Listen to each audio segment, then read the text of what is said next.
that's even more true now that we have social media. You'll know 1,000 people, at least, over the course of your life. And they'll know 1,000 people each. And that puts you one person away from 1,000,000. And two persons away from 1,000,000,000.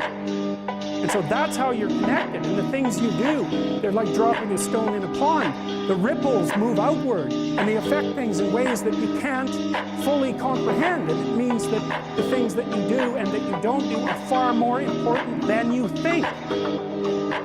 And so if you act that way, of course, the terror of realizing that is that it actually starts to matter what you do. And you might say, well, that's better than living a meaningless existence. It's better for it to matter.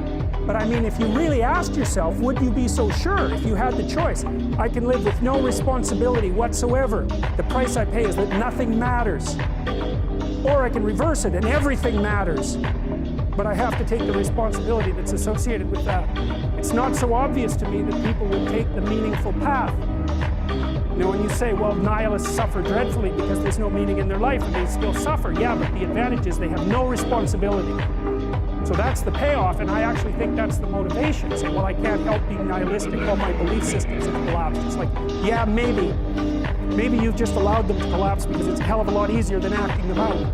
And the price you pay is some meaningless suffering, but you can always whine about that and people will feel sorry for you, and you have the option of taking the pathway of the martyr, so that's a pretty good deal, all things considered, especially when the alternative is to bear your burden properly and to live forthrightly in the world. Well, what Solzhenitsyn figured out, and so many people in the 20th century, it's not just him, even though he's the best example, is that if you live a pathological life, you pathologize your society. And if enough people do that, then it's hell.